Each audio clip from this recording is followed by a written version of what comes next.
What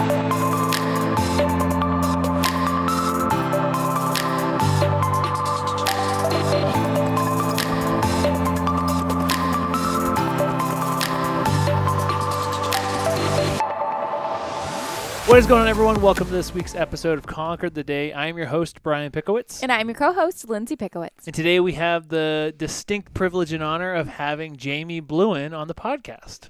Welcome to the show. Thank you for having me. Yeah.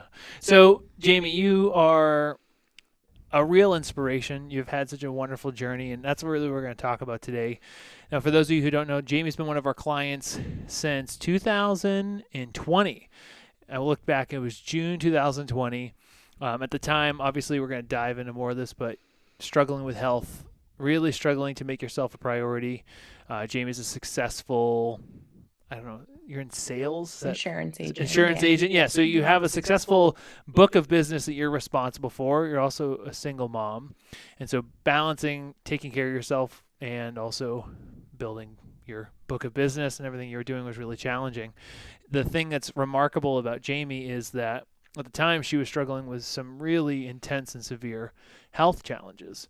And at the beginning of your journey, we'll talk more about it, but there were some real big changes you had to make. And so today you're down what? 110 pounds. And you're down 6 pant sizes. I'm a guy, so I don't know how to read the difference. 16 pant sizes. 16. Okay. So I was like, I don't know if it's like you count at twos or because you know what I mean? Like, well, where were you? You were. I was an 18 to 20, and I'm a 6 to 8 now. Okay. So that's 10. That's about. Yeah. Well, yeah. I see. It's impressive. There, so you went from 20 to 6. There we go. Easy. And more importantly than probably all of this, how long have you been a non-smoker? Going on, it'll be 2 years in July. Amazing. That's remarkable. So cool. And so that's really what we're going to talk about today is how do you do that? The process, Yes. right? Because anyone who's listening to this, I think it's so important that they can tease out inspiration, techniques, some strategies that worked really well for you. But let's kind of rewind a little bit.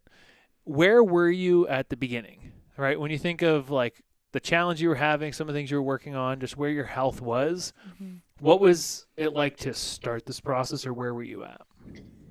Gosh, well, it was June 2020. So I like the rest of the world who probably, not even had to have had a lot of health problems. We were still flattening the curve because it was COVID. I was the worst, medically in the worst health that I could have ever been in. I had a hiatal hernia that caused multiple bleeding ulcers that made me incredibly anemic, which causes a lot of stress on your body because you have zero energy. And I just go.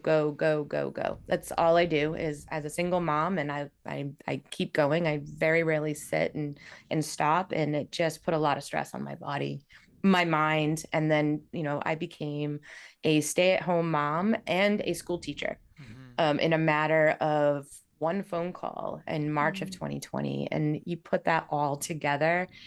And I think I just sat there almost every day, like probably a lot of people during COVID, and just the tears fell and was just like, where am I? Who am I? And what am I doing? And how am I going to do this? Because this cannot be my life. It's crazy. It's where it started. Yeah. And I don't want to go too far off, but my first immediate question is, where did you go from there? Like when you had that realization or those questions go through your head, where did you take yourself? Well, there were multiple of doctor's appointments that were already happening, and due to COVID, that all slowed. If it wasn't a necessity or an absolute emergency, nobody was walking into doctors. So that kind of just got left. A lot of my friends worked with the Fitness Project, and so I'd kind of been on the side of you and watching you for some time. And we had no sports schedules anymore. And as much as I was like, wow, this is so hard to have 2 kids in 2 different sports. There's no schedule. There was no routine that was normal. You couldn't even go to a grocery store normally. And I was, what else am I going to do? And you guys always kind of kept in touch anyway. You have a really good knack of doing that. And I think you see people without even talking to them. And what better to do than let's fix me when there's nothing else to do. So that's where I started there.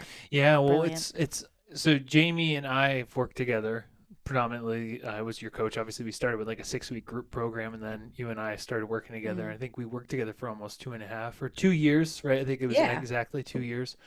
And what's fascinating is you hear the massive transformation, you hear all these big huge takeaways, but for you, a lot of it was like we need to like break this down very very basic, right? Let's work on the foundation again, and then we can start to make some changes. When you think of like where you were though, what was the hardest part at first to get that momentum again? What were some of the challenges that you were facing that made it hard to get healthy or start taking care of yourself? I think actually realizing how deep I had to go to take care of myself. You know, I mean, I can sit there all day long. I knew I was unhealthy. I never felt good. But I just kept going. I'm like, I'm doing it. I'm doing it. So not, you know, who cares if I'm not healthy? I'm doing it. And I have 2 kids over here. So it doesn't matter how I am. And I think it just, when we started to break it down, and for me, when you start with, you know, like the fitness project, okay, well, I got to eat better and I got to go to the gym. Well, I've been to the gym for many, many years. I'm familiar with the gym, but to really break down how deep I had to get into myself to make this change, I think it was terrifying. But we did it. What made you I guess the best way of saying this is what made you willing to go into the deep end? I think that can be quite frankly the unknown. terrifying and scary, and I think that a lot of people don't want to bridge that gap of saying like I do actually have to fix myself. I can't just slap a diet or a workout plan on place. I actually have to attack the root. What gave you the courage or what allowed you to take that head on? I think looking at my life the way I thought it should be and the way I wanted it, and realize that the path I was taking and the life I was living wasn't going to get me there.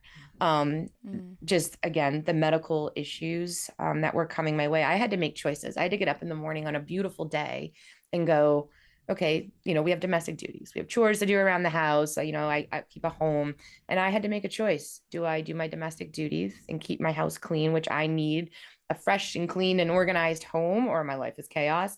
Or do I take my kids out and go do something with them? I couldn't do both. I didn't have the energy. So it was a choice. And some days it had to be, no, I've got to clean this, you know, do our duties and do the grocery shopping and in the laundry. And then, you know, beautiful day while you know, we weren't doing things as a family. And I was like, this doesn't work. And I felt like, you know, there was more of me that I needed to give to my children, my friends, my family.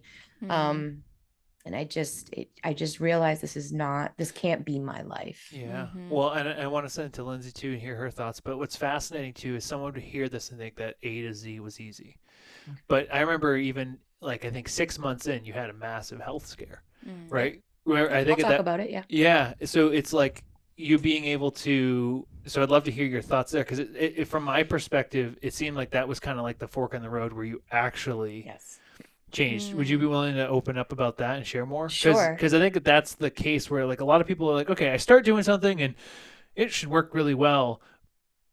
But then reality. And then reality is like, oh yeah, no, there's a bunch of shit that comes with the work, and I would love to hear what actually happened in that course for you. Yeah. Working at home, my home became my primary office, and I've lived all my life heavy in anxiety.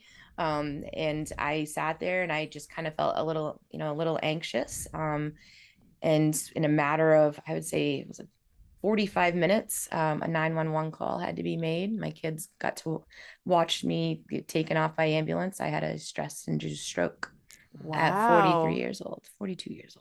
Dang. Stress-induced. And that was just because I was so unhealthy. And you know, it just, my body was like, my body at that time was like, this is not our world.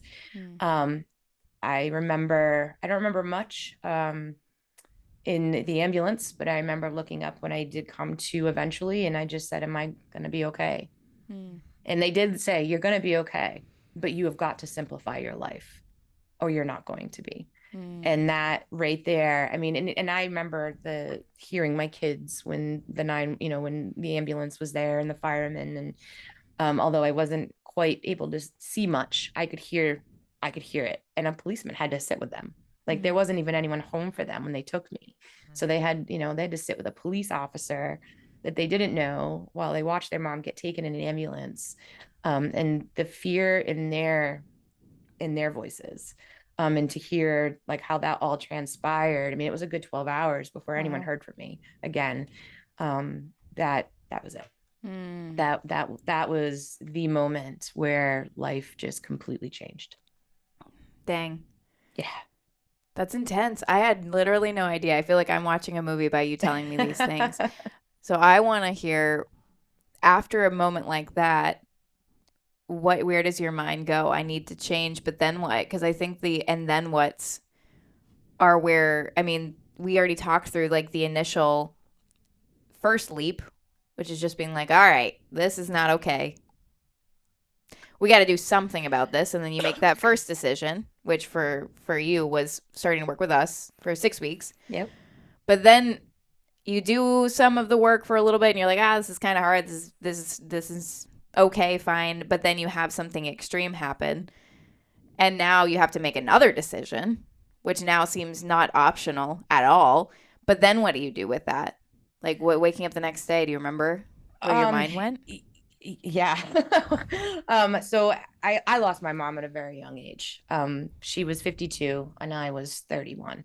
And I still sit with that. And I don't ever want my children to be there. I think you were a first phone call. I was very fortunate to have already had some smaller steps prior of this isn't my life. So I kind of had a small foundation. I had the people to reach out to. I've always had the resources. It's just reaching out and making it happen. You were one of the first.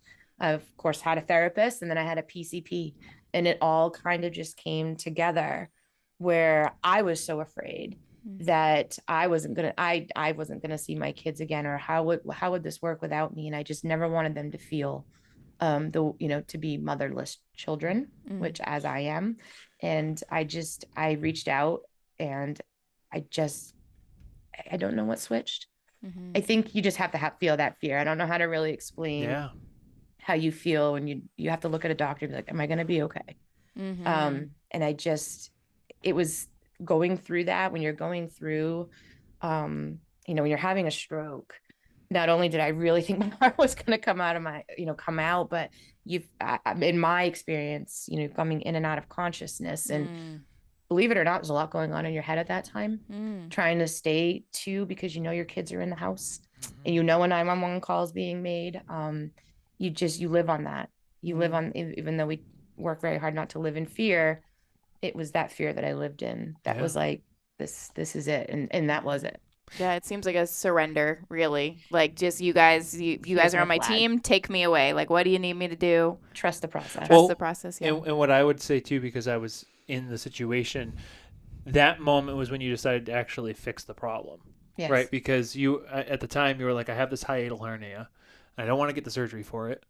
I don't want to have to go through that. Like, how can I do this without that? And you also were kind of bargaining with still smoking. Yeah. And that was something that had to change in order for you to get the surgery. Yeah.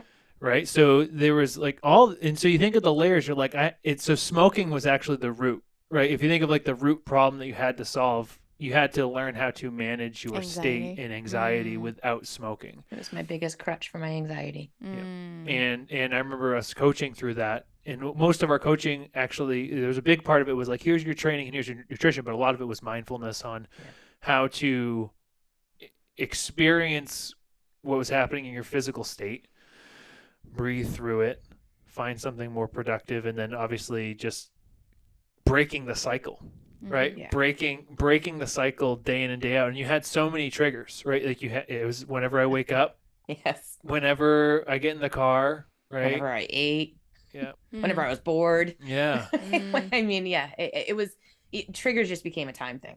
Yeah. Every half hour, every 45 minutes. I almost knew when it was the hour on the hour, because I would literally have a cigarette average on every hour. And I didn't even have to look at the clock to be like, oh, it must be 1 o'clock. Oh, it's 2 o'clock. I smoked for 27 years. And so let's walk through that, because that is a pattern that whether you smoke, I think some people think like, oh, smoking is, there's the nicotine, so it's more addictive. It's like, yes, it is, but food's addicting. Mhm. Like the way that we manage any emotion can fall into the same pattern of just being so comfortable. It's conditioned. We do it automatically. You think of how many people scroll through their phone when they're feeling anxious or bored. So I wanted to decipher this a little bit for someone who's listening. What was it like to start that process of breaking that habit? What did that look like? How did you start that? Because you're 2 years now smoke free. If you were to rewind that process, where were you when you started, and how did you start kind of untangling it? Oh, I remember a slew of emotions. First, I was angry. I mean, I was just Mm. angry. And I know you probably felt that, frustrated and just angry. And like, and you don't know what this is like. You don't know how to, like, I mean, for me, I'm like, you know how hard this is. And I can't quit smoking because this is what helps me. Like when I need that break and when I feel anxious, this is what helps me. I was angry, sad. It was a breakup. And I never thought I could do it. Mm. That first and foremost, which is, step one, you got to believe you can. It was not even, I'm like, sure, we'll go through the steps. Yep. I know I have to. I'm not going to be able to do it. Mhm. So there's a lot of habits I had to break. Self-sabotaging was definitely on top of that list as well. What did self-sabotage look like at that point in time? You can't do it. You need this. I never saw myself being able to live the life that I live now, ever.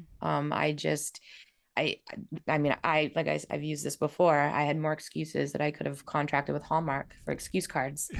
I'm a single mom. I don't have time to eat healthy. I don't have time to take time for myself 30 minutes a day. Where do you think I'm going to find that? I had every excuse. I had to, the thought process. First of all, I had to stop talking to myself that way. I mean, we spent a lot of time where I listened to me talk and quickly correct and change some wording, and the power in words, the golden nuggets that I have chosen from working. I mean, that I've caught from working with you guys. Thoughts become words and words become actions. I live with that still every single day.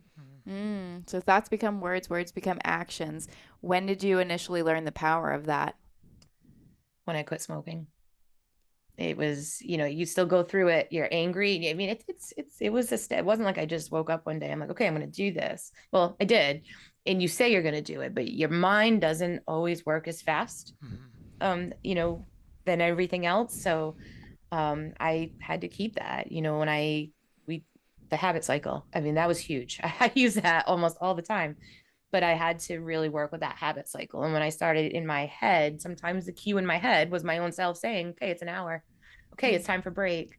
Okay, it's time to get in a car. I had to, figure out different ways to work with those cues that were coming. And that was 100% in my head. So I want to hit that and go a little bit deeper on the power of your thoughts, because I think that that's immensely valuable, especially if you've heard, oh, thoughts become things, or like, think about what you're thinking about. Like, you hear things like that, or you see it at a motivational poster somewhere. But when it actually becomes real is when you start to change your life. Yes. Right? For someone who hasn't really grasped that concept fully, and they just keep hitting walls and walls and walls and walls, what would you tell them or share with them to start changing that internal dialogue, whether it's the power behind changing your thoughts or how to actually start doing it from your perspective? Break it down. So when you say that, thoughts, that's a big thing. I got to change my thoughts. That's a big thing. I mean, some of us, including myself, is years and years and years of some serious thoughts in there. And Brian, I remember I would wake up and I'm going through this process and trying to not have that. Jami, just cut out one cigarette a day. So I'd wake up and try to cut out that morning because that's what would start me. And so mad. I mean, and a lot of time I failed many, many mornings. And then my entire day was crap. And you said to me, you have like 16 hours in a day. So what? So your first hour is bad? You have 15 more hours to make it better. And I really sat with that. Like I would sit there, whether I was 8 hours into the day and still had 8 hours left, or I broke it down. And maybe that's just how my mind had to work, but I really took these big things. Mhm. And with just the resources and the little nuggets that I took, that is something that I really took. All right, so you smoke that morning cigarette. Skip the second one, skip the second one. And we called it a smoking fast. And that's how I was able to really break that down. And that's when you start to realize, holy smokes, like you cut out that second hour of the day, that cigarette break. You already just beat that. You already beat that in your mind. So I was able to break it down like that. Yeah. And small wins is what I hear off of that too. Yes. It's like really relish in the small wins when you're Yes. really stuck. Yes. Well, Right. and there was a lot of things that kind of, I mean, I'm just even remembering like one conversation where you're like, oh, I'm like such a stupid person. I'm such a this, that, whatever this, that, and the other thing was. And I was like, Jamie, like, how do you feel when you say that? Like, Yeah. how do you feel? Like, how does that actually make you feel? You're like, oh, well, I feel frustrated. I feel angry. I feel judgment. It's like, yeah, well, and what are you going to do from that? So it's also understanding that the way that we speak over ourselves, if we can become conscious of it, become aware, then you start to pay attention to the emotion that's latched to that thought or that word, and then from there you start to see like, where is this leading me? And then you obviously can reverse engineer that and start to change that pattern. Yeah. When you think of the change that you went through though, what do you feel like actually helped you spurn on to the Yeah. point where it was like, oh no, I'm not doing this anymore? Meaning like get momentum. Yeah, or just even becoming a non-smoker. What were some of the habits or focuses that you put in place? Yes, we cut out the morning cigarette. We built a new Keystone habit. That was something that happened in the morning. Were there other things that helped you kind of break that habit? Yeah, I mean, I did have one kind of thing, I think, that maybe not everybody would have to break a habit. It came to a point where I had to have this surgery to fix this hernia. And I fought for this surgery because then COVID happened and it went to the wayside. Yeah. I mean, this is a 7-year in the making surgery, Wow. but they don't do them often. They try to fix it. People can live with hiatal hernias. Mine just had a mind of its own. And it came down to, my fight. My fight was hard. I went through 3 different surgeons, 2 different hospitals. And finally they're like, okay, we're ready to schedule this. Have you quit smoking yet? And I said, no. And she goes, well, at this point, you're your own problem, or you're your own delay. When before I was like, it's the doctors, it's this, it's that. And I just I looked at her and I said, I'm done today. And I had 3 cigarettes left and I enjoyed them. And the last one, I looked at it and I just looked at my family and I said, I'm going on my porch. It was 9 o'clock. I said, don't bug me. Leave me alone. And I went out and I took that one and I certainly enjoyed it and I just quit. But there was a lot to it. You fought so hard to get here and now you're your own I'm my own holdback in a lot of the places. But in that moment, everybody was working for me and everyone brought it to where I needed it to be. But here you are not doing what you needed to. So, and I want to tie this into Ownership. it's the first. So if you're reverse engineering this process, if you're listening to this and this is something that's like, oh wow, like this is Jamie's journey. Where am I? There was a massive traumatic experience, right? There was, and you can create that yourself if you apply enough pain. But it was a painful experience. There was fear, which was the motivation to say, I have to take this seriously. And the problem with a lot of people when it comes to their health or changing any habit is the pain doesn't come for decades. Right, like so there's this book called The Dip. It's from Seth Godin. It talks about the fall off, like when smoking stops having a benefit, always comes at the end of your life. Right, so like there's this massive drop off where it's like, oh no, smoking's not fun anymore.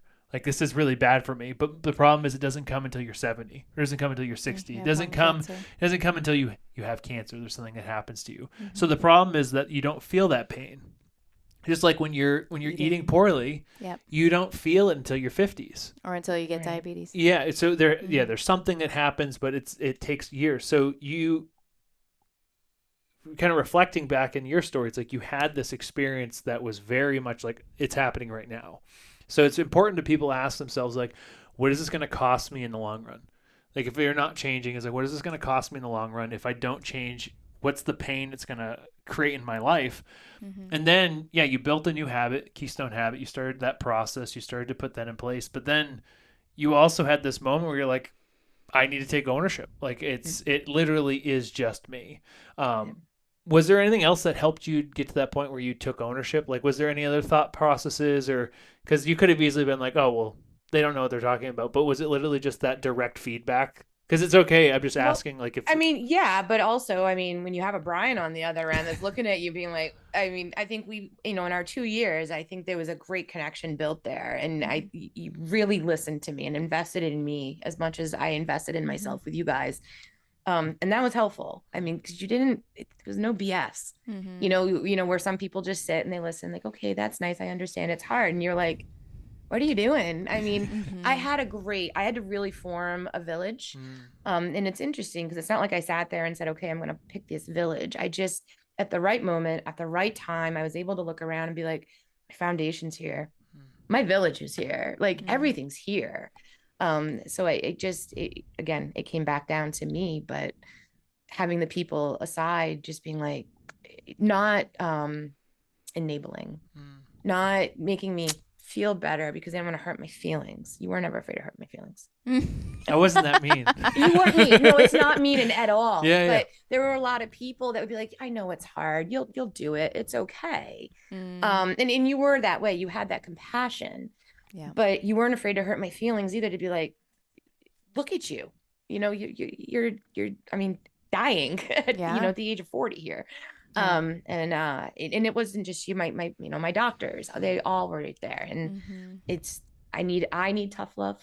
Yeah. 100%. And I know I need it. And I was very fortunate. And there was one point where you said you don't see it now because you're in it.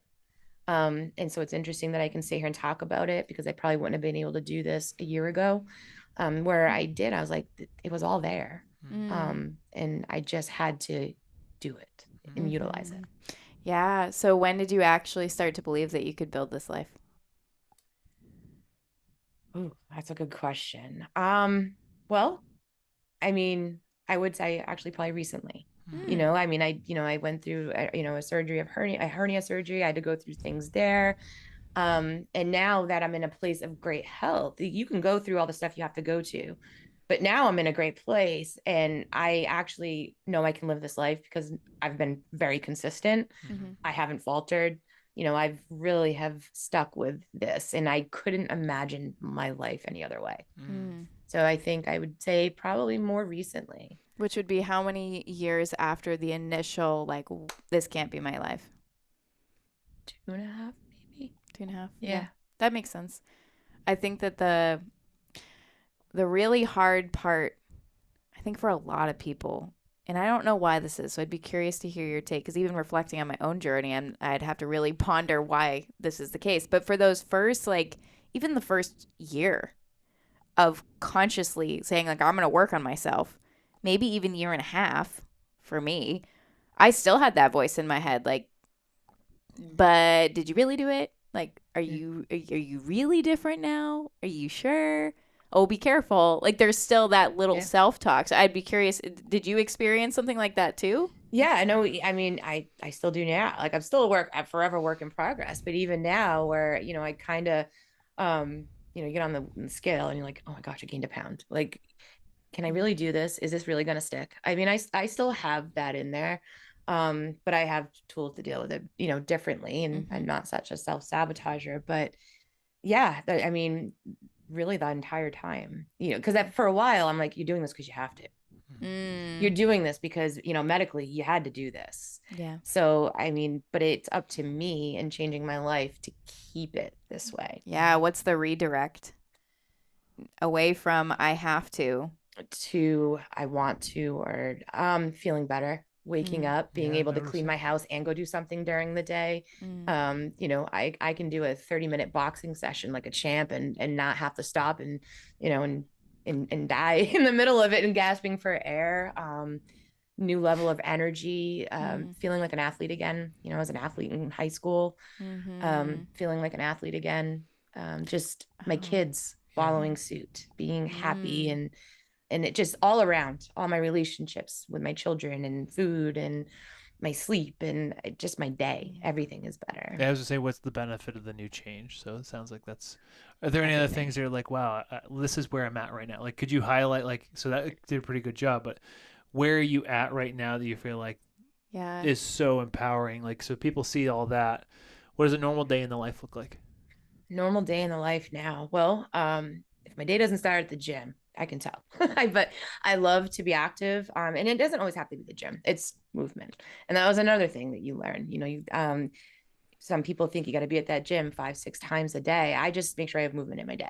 I do love the gym. So I start with the gym. I get my house stays in order. It stays organized, which means I stay organized, and you get to do things with my children. And I don't feel completely depleted by noon, where I have to make a choice. My job and my career are the best it's ever been. So you live the life you feel. And I always thought I was incredibly successful, because when things are down for me, I bury myself into work.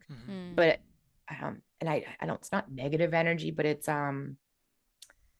was hard work, and it doesn't have to be so hard, but I wasn't feeling good. So everything I was doing was just trying to deflect what was over here and what I had to take care of. And I've always buried into work, but that has just exploded and become incredibly, I'm in my most successful year, and I feel good about it. And not everything I do is hard. Where everything I did was hard. And that's amazing. And I think that reflecting or mirroring back what you're saying so that others can grab it too, it's this very simple principle that if you're changing one area of your life, you can't keep that one area in a silo and expect that it's going to stick.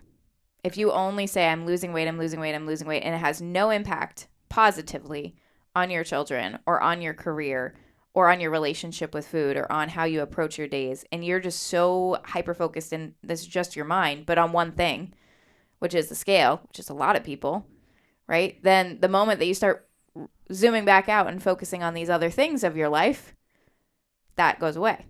Yeah. Right? So for you, it almost seems like as you started, there's two things I'd reflect. As you started celebrating all those small wins, you took these massive principles and broke them down and made them simple, and you celebrated the wins.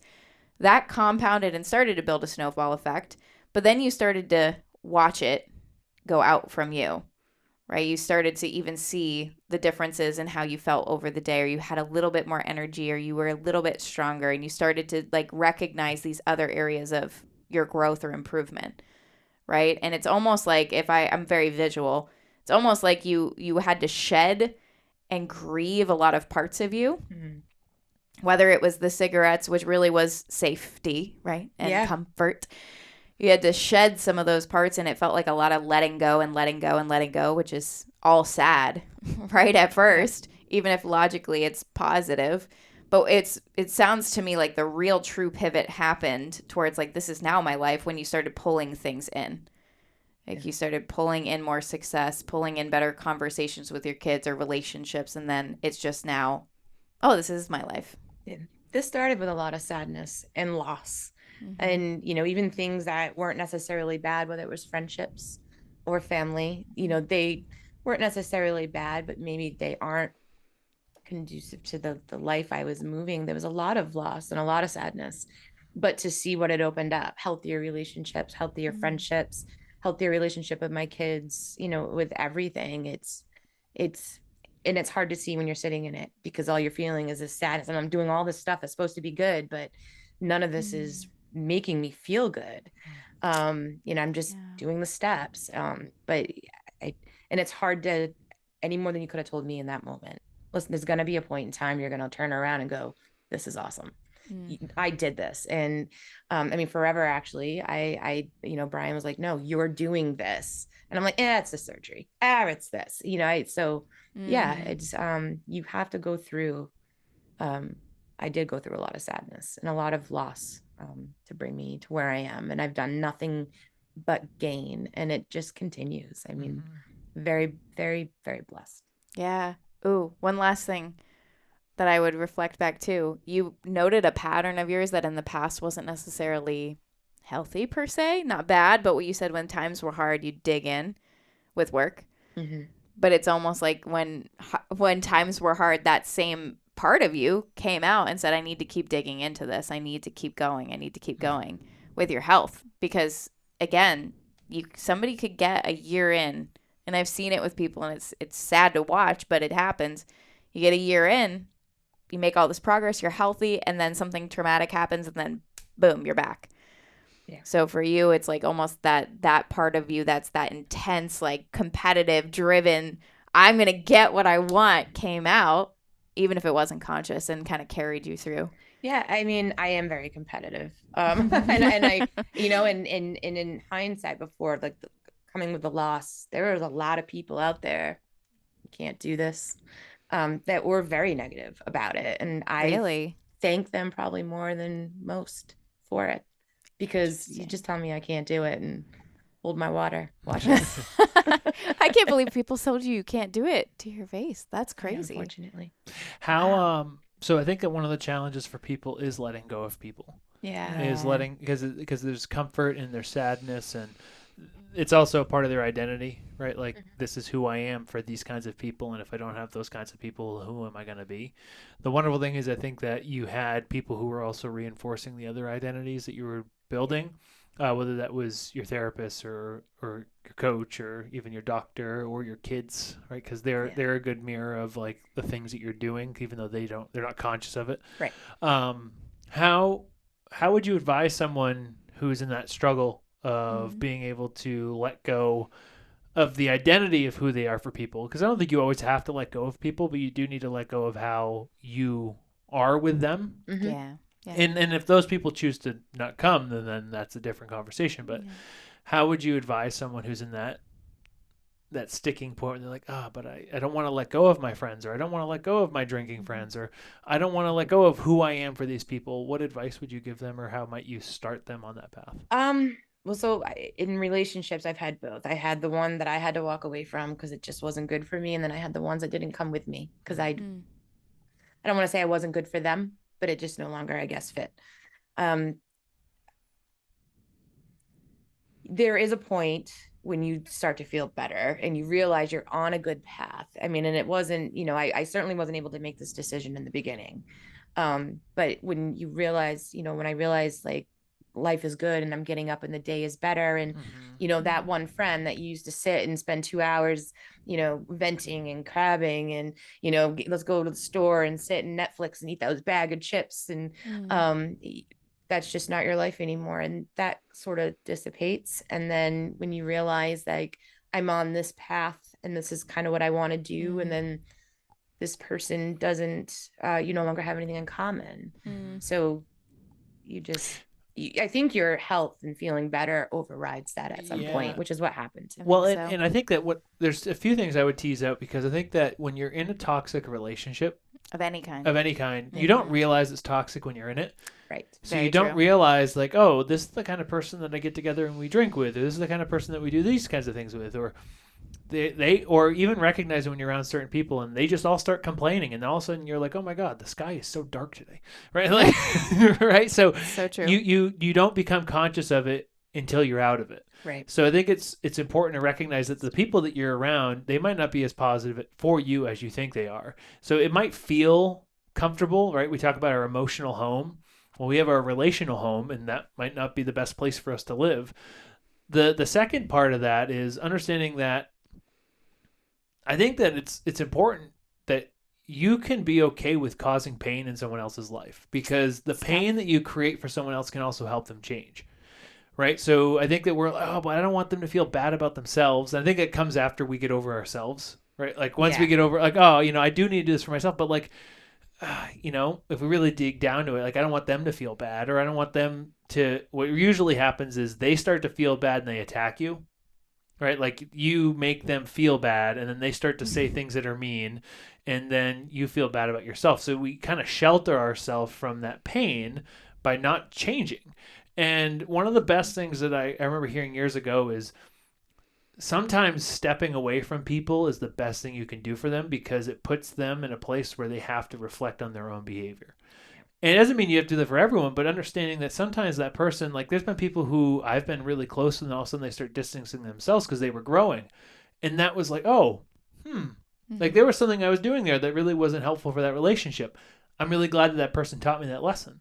So I think we've all experienced that, where there's some people who leave us, so they step out of our life, and just in that moment, being able to also be okay with, I need to do this for myself, and I also maybe need to do it for them, because they'll never learn, they'll never get better. Like, and I don't have to be the teacher. Like I don't have to be the person who's like, hey, you need to do this, but I also don't need to be the crutch. What are your thoughts though? Because I think No, that'd be 100%. I actually had a very close friend of mine that, because when I was in probably my worst parts, that was like, I have to step back. Like, this is heavy. But at least the conversation happened and it was done, very very kindly, and we're, the greatest of friends. We came back together in a different place. But one thing that I learned was to not be a product of my environment. That's hard. And I think, and that came from this great book, but I think that that was a hard thing to learn, is for me to not be a product of my environment, to realize that I was that environment for some people at one point, where I wasn't good, or I was heavy. My stuff was heavy. So I think it's like you said, you don't realize until it's done. And I thank them now. And, I've had to really view some of this where people are either sentences, paragraphs, chapters, or entire parts of your book. And whether where they sit, and sometimes I'm still figuring that out on a couple, places, but either way, they filled my story. Love that. That's beautiful. That's a great frame. So as we're kind of wrapping this all together and tying a nice bow, one of the questions we will have for you is the book that changed your life, which I think is in front of you. Yes. So instead of making this a quick fire question, what is this book? And tell us what role did this book play in your story? So this book is Breaking the Habit of Being Yourself.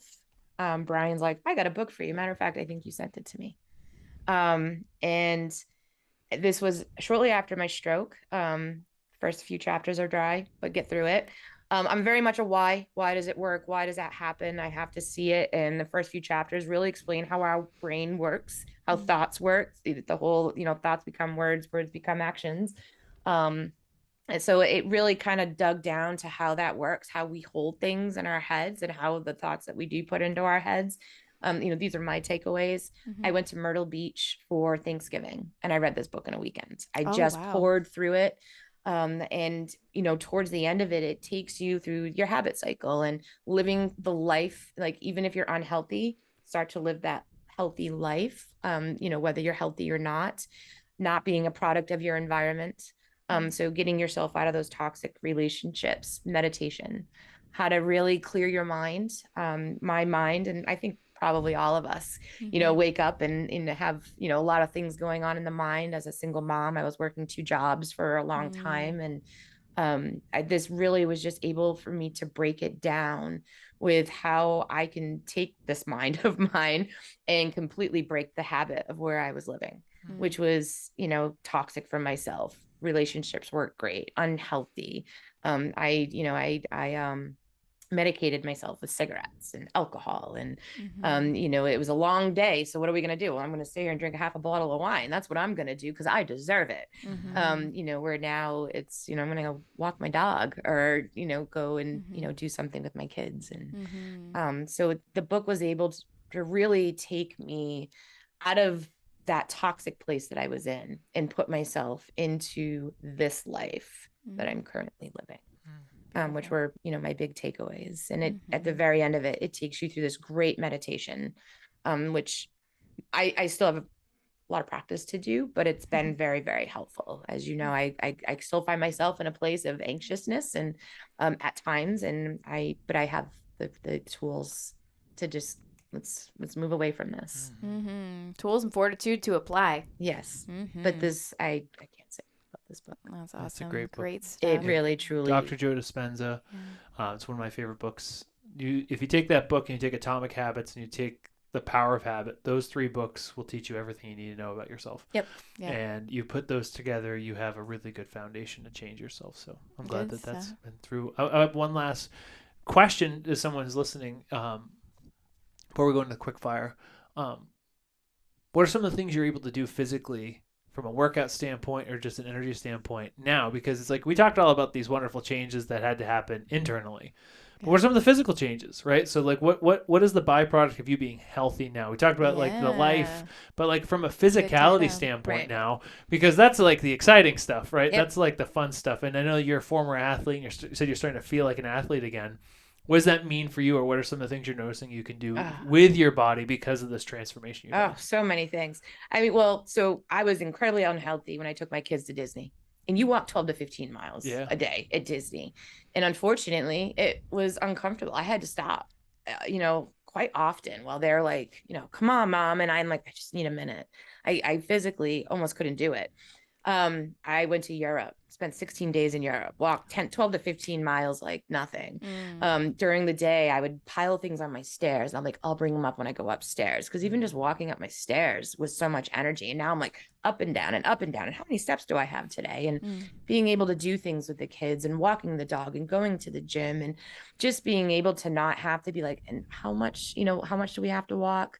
And I look forward to, I want to bring in hiking into my day, and boxing, and I just, there's actually no limit, which is really, really great. No one has to wait for me when we're going for walks. And so I don't have a limit anymore. It's it's just kind of whatever I want to do. And before, it was all about losing weight and losing weight and losing weight, and now it's just fun to go into the gym and be like, how much, I want to tone, I want to lean, like I want to, you said one day, Jamie, you get to choose the body you want now.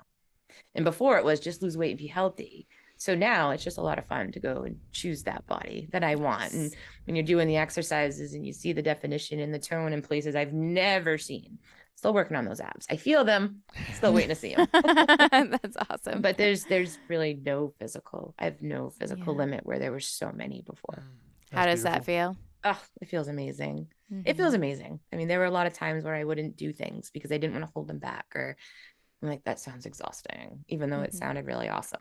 But it's amazing. And I look forward to over the summer, I want to kind of pick up hiking and kind of see where that brings. And I used to make the joke where I don't run unless someone's chasing me. But I would love to, kind of bring running into my routine and let's go see where that might go someday. It's amazing. Yes. Freedom. Yes. Freedom. It's complete freedom. Yeah. Good stuff. So last questions, more quick fire, rapid. We already talked about your favorite book, or the book that influenced you the most. What's your 10 out of 10 day idea paradise? I like just a normal day. You can pick it. It's yours. A 10 out of a 10 day is waking up in somewhere in the Caribbean with the sun beating on my face and just complete relaxation. But I just like a normal day of knowing that I can get up and I don't have any limitations. Gym, work, kids. And even though it's just normal life, it's still a good life. That's beautiful. Love it. And what is one piece of advice you'd give yourself 10 years from now? The future, Jamie. I'll be 55. Wow. So I really thought about this. There's all kinds of, my one golden nugget that gets me to the gym. Don't forget to take your clothes out before you go to bed. I'm telling you, that's how that you said that. Don't forget you're still young and you're still a work in progress. So that's what I would keep telling myself at 55, because I still will that. be. Yeah. Endless growth. Yes. Beautiful. What's your one habit that you need in place to conquer your day? The gym. It's what starts me. Yeah. It's just that movement. I can wake up with, I mean, you guys see I post every day. It holds me accountable. Yes. And there's times where I'm like, nope, I'll go tomorrow. But I know that if I don't, my day is just, it's not bad. It's just different. If I start my day at the gym or with walking the dog or some sort of movement, it's a great day. The hard things aren't hard. One last question. What advice would you give someone who's starting their journey? What advice would you give someone who's maybe listening to this and they're like, okay. Like week 1, month 1 type of thing? thing? 1, month 1. What advice would you give them as they start? It is ebbs and flows. And I think we just, because we're humans, we want instant gratification. That's not what this is at all. And the ebbs and the flows are part of the journey. And you just kind of have to go with it. Failure is not your cue to stop. It's your cue to keep going and just learn from the failure and keep moving. I failed so many times. I mean, there was a good first full year. I mean, I think I just went through the motions with you. And also if, when they're starting this journey, to know that they are probably in some of the best company. I've done a lot of coaching and a lot of fitness, a lot of trainers, and I've never met anyone like you two.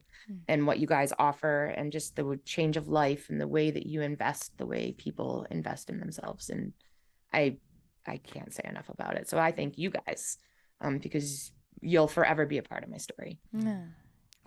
We have Love a whole chapter and then end of the book. Like, Yeah. you know, from here on forward. So. Yeah. That's great. Well, because it came in a chapter, but then they keep. You know, Yeah. chapters Well, that keep now we're gonna go hiking together. I've already just Oh my decided. gosh. So I mean, but I'm the like only New thing that- Hampshire year 1. Let's go. There's no hold back. I'm just not familiar with the hiking trail, so Yeah. For sure. I gotta make sure For I sure. go with someone who is. Same. But, Yes, same.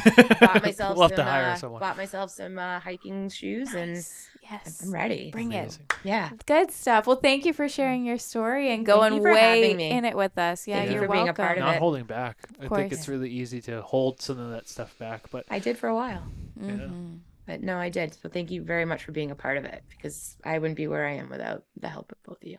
Well, now we We're get to know blessed. you for a long, beautiful life. Yes. No ending early, God No. willing. So awesome. you. Good stuff. And for all of you who are listening, we hope that this has been incredibly inspiring. I had literally full body chills the whole time if you want to zoom in on this video. But overall, take all of this information. Do not just let it sit. At least let it sink in. Go apply. Go do something for yourself today. Do a little bit of movement or take care of yourself in some way. And that way you're taking this and you're going out and conquering your day. cheers. See you soon.